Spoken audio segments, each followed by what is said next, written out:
बरोबर 30 वर्ष लागली मला या पायऱ्या चढायला आणि देवाचं दर्शन घ्यायला. कित्येकदा रायगड शहरातून मुंबईपर्यंत आम्ही प्रवास केला, पण ही रायगडावर जाणारी वाट मला सापडत नव्हती.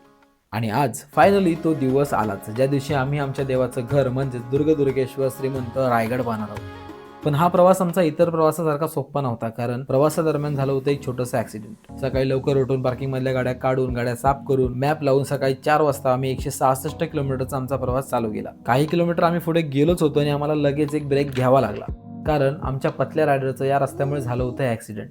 आम्ही तिघेच होतो, त्यामुळे गुड्डी आणि मी माझ्या बाईकवर आणि पतल्या भाई आपल्या स्वतःच्या बाईकवर. त्यामुळे नशीब हे एवढ्यावरच भागलं. तिथेच हॉटेलमध्ये थांबून जखमांवर हळद लावून गरमागरम चहा घेतली आणि आम्ही पुढचा प्रवास चालू ठेवला.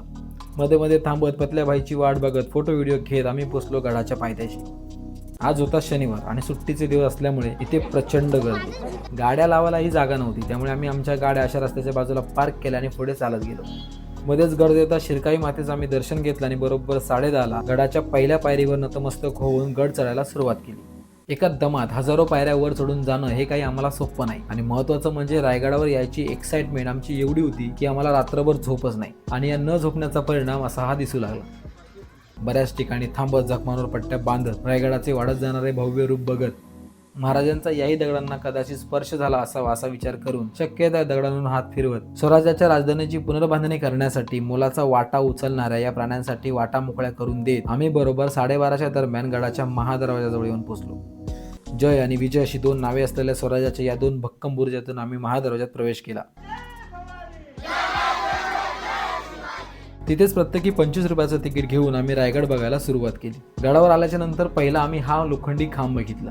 तिथून पुढे येऊन आम्ही हत्ती तलाव बघितला. तलावाच्या बरोबर समोर या पाण्याच्या टाक्या आहेत. तिथेच मारुतीरायाचं आम्ही दर्शन घेतलं आणि या टाक्यांमधील समुद्र सपाटीपासून अंदाजे 1356 मीटर उंचीवरच्या या माशांना बघून पुढे दर्शन घेतलं ते देवी शिरकाई मातेचं.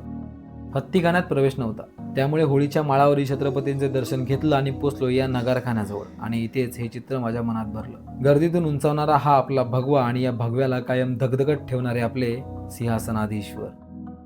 इथे आम्ही महाराजांचं दर्शन घेतलं. काही फोटो वगैरे घेऊन पुढे अष्टप्रधानांचे वाडे, राजवाडा, कलबतखाना, पालखी दरवाजा, मिनार, गंगासागराचे भव्य सुंदर रूप बघून बाजारपेठ बघत बरोबर 3च्या दरम्यान आम्ही जेवणासाठी या घरात आलो. तिथूनच रायरेश्वराच्या कळसाला बघत मस्त असं पिठला भाकरीचा आम्ही स्वाद घेतला. आम्हाला अजून बऱ्याच गोष्टी बघायच्या होत्या, पण आमच्या पत्त्या रायडरची होत चाललेली अवस्था बघून रायरेश्वराच्या दर्शनासाठी या लाईनमध्ये न थांबता आम्ही डायरेक्ट दर्शन घेतलं ते आमच्या देवाच्या या समाधीचं.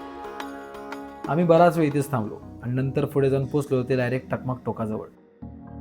खरं तर आम्हाला रायगड फक्त बघायचा नव्हता, तर तो अनुभवायचा होता. पण सकाळी